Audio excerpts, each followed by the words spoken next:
Hello and welcome once again to Casual Warcraft. I am, of course, Lust.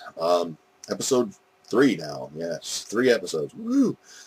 This one's a little late in coming. I've been working my tail off at work. I'm kind of the newest guy there, sort of, so I burned everybody else's overtime for him. But you don't care about that. You're here to listen to me rant and rave about World of Warcraft. So, with no further ado and no pomp and circumstance and so on and so forth, 4.3 is live. Have not had a chance to do much with it. Have not done the new raids, the new dungeons. I've not even touched them yet, just have not had time. I did play around with transmog and void storage a little bit the other day, Tuesday in fact, as it went live. My only question is, why does Blizz not want us to have gold? I love the idea of void storage. Void storage is a wonderful thing. I think it's great. I mean, I have all this crap in my bank that has been there since who the hell knows when anymore. And the ability to take this and put it in a bank that doesn't take up any space, where I can just leave it there and let it collect dust, man, that's great. That's awesome. Thank you, Blizz. Thumbs up. Problem. Alright, now it costs 250 or something, 100 gold it was. 100 gold to actually use void storage, to just open your void storage bank. Okay, I can do 100 gold. Now I can get rid of all these tabards and all this gear and all this other stuff that I have in my bank. Alright, so first thing I do, I open up void storage, I go, alright, sweet, I have a void storage bank, I can go grab stuff and put it in there. So I run to my bank. Well, I fly. I got my Tyrael's charger. Oh my god, awesome. Fly over to the bank, take out a bunch of stuff, fill my bags up, fly back to the bank, or back to void storage, start trying to deposit stuff. Gear went in. A few tabards went in. Then I got to unique items. My Tabard of the Kirin Tor comes to mind. Cannot deposit unique items in void storage. What? What? Wait. I don't quite understand. Cannot deposit unique items in void storage. Alright, whatever. So 2 of my tabards went into void storage. The rest would not, because they're unique. So I have still like 20 tabards hanging out in my bank that, well, I don't really want to sell them. I mean, back in the day, you had to work your butt off to get a friggin' tabard, so I kept them. I don't want to go get them again. Alright. Whatever, I can deal with the tabards. Holiday stuff. Great. I don't need the stuff. I have the titles. I have the achievements. I don't care anymore. Let's put it in void storage. Just in case somebody needs the achievement, I don't want to get rid of it. You know, if a guild member needs it or something, and I have, you know, a hollowed wand or whatever for the bat or ninja or pirate or whatever, I'm going to keep the stuff. Am I going to bring it out very often? Once a year at most. This, to me, is the purpose of void storage, something you're going to bring out very, very, very rarely. Cannot deposit stackable items in void storage. Really? So I can't put unique items in void storage. I can't put stackable items in void storage. Alright, we can deal with this. Finally get the stuff in void storage that I want in void storage, or at least queued up to go into void storage. Deposit. 250 more gold. Alright, now there's not a lot of gold. Granted, when I started this whole process, I had, I don't know, I had like 10k, I think. Did not put the gear I was transmogging in yet. Made sure of that one. Alright, so all my gear goes into void storage. All this other miscellaneous crap goes into void storage.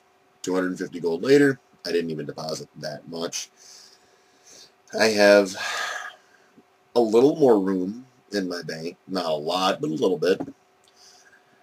Alright, whatever, I'm okay with that. I probably won't ever use it again anyway, so I will sell the stuff that's taking up space that I don't absolutely need, and I'll get rid of the holiday stuff. I guess I don't need to keep it. Kind of a pack rat, but whatever. Let's try transmogrification. I'm impressed with transmog. I do like it. It's pricey. I had on my main, I had, I think, 10K when I logged in Tuesday. Not granted, like I said, 350 gold went to void storage. Then I started transmogging, and wasn't happy with the first look, so I changed some things, and there goes some more gold. And yeah, all things said and done, by the time my 385s were all done, and I didn't want to change them anymore, I was pretty much broke. Pretty much seriously broke. Like I said, it was, again, void storage on all these characters, and then, transmog on all these characters, and I'm broke. So I've come to the conclusion that Blizzard does not want me to have gold. But at least I have epic gems now, so I can cut epic gems at the rate of 1 every 5 days. I can actually get the patterns for them. Sweet. So you don't want me to have gold, and you don't want me to make gold. Alright. I do have a little bit of a complaint for casual players that are jewel crafters and actually looking to make money. The casual players, we don't always log in every day. I mean, we may go 2 or 3 days without logging in because of work or family obligations or something like that. So to make it so that you actually physically need to be in game. Okay, I understand you want us to log in, you want us to play, but regardless, as long as you're getting our $15 a month, you should be happy. Why make it so that we have to log in 5 consecutive days in a row to get 1 epic jewel crafting pattern? Or I'm sorry, you can do it in 4 if you get the book of gems something or other that gives you a random. Who wants the random one? Because it's probably not going to be one of the good ones that everybody wants. But enough about that. I mean, it's really neither here nor there. I'm pretty happy with the patch, I guess, so far. I don't like the gold sinks, but I do like the ideas behind them. I think Blizz needs to come down realistically on their gold prices for this stuff, and maybe do something about this jewel crafting thing, because I appreciate the fact that jewel crafting is one of the highest earning professions in the game, and it should be more difficult to get the good stuff because of that. I just don't think that 5 days for a single cut of a gem is really a good thing. I mean, 3 days for the blue gems was good, for your bold inferno rubies and whatnot was good. 4 days for the metas, they're a little tougher. Yeah, okay. Now all those gems are being replaced. I mean, they're getting basically, nobody wants the blues anymore. They want the epics. So maybe cut it down to 3 days for the epics and 4 days for the epic metas. I mean, it kind of makes sense to me since the old gems really aren't. But I mean, they still haven't done anything with the dollar in jewel crafting daily either. That's still a pain right in the neck, and titanium is even more rare now than it was then. So I guess I'm done ranting about that now. Yeah, overall, I am very happy with the patch. I do like it. I mean, just getting my Tyrael Charger for the annual pass kind of made me happy with it, regardless of whatever else was going on. But transmog is cool. My gear looks good. I didn't really farm any of the epic sets that I want, any of the tier sets. My 85 Death Knight Illustrial, where everyone gets my name from, Lust. She ended up with actually the Warlord set. It's actually a green set from. Oh, man, where the hell did I get it from? Outlands? Outlands stuff. Yeah, level 60, 70 dungeons. I think. I've had this stuff forever, so, I don't know where it exactly came from, but it looks good. On a female Blood Elf, it's probably my favorite look. I mean, that's pure aesthetics. I mean, the fact of staring at a half-naked chicken plate mail, it doesn't hurt it any. But like I tell everybody, if I got to stare at something's backside for several hours a day, it better be female. That's all there is to it. So, if I can make it good looking, I'm happier. Yeah, pretty happy. As that void storage is really more of a disappointment than I hoped, but it's still handy. So I'll live with it. I just won't sink as much gold into it as some people probably will. Yeah. Moving along, there was some stuff from Mists of Pandaria, not necessarily that I didn't cover before. I rewatched my video, and since I was doing it on the fly, I did pretty much cover the main points that I wanted to cover. Blizzard has released the talent calculator for Mists of Pandaria officially now. It's not, I mean, it's not set in stone, but it is out and it is available. I don't want to say I'm disappointed in it. I don't think I'm as pleased as I could be. I think they could have done a little bit better with it. It seems a little hollow, really. I'm assuming that through beta and, well, through the later stages of alpha and into beta testing that it will get better and they will even things out. But it seems like some of the abilities they're making you choose are just, it's stuff you really kind of almost don't want to choose between because, and granted they want these to be difficult choices, I understand that. But, I don't know,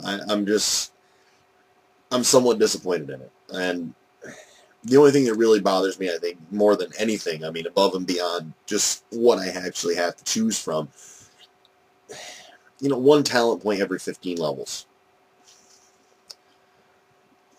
Speaking as a casual player, this means that I really only get to do something unique to my character for myself every 15 levels. It takes a lot of the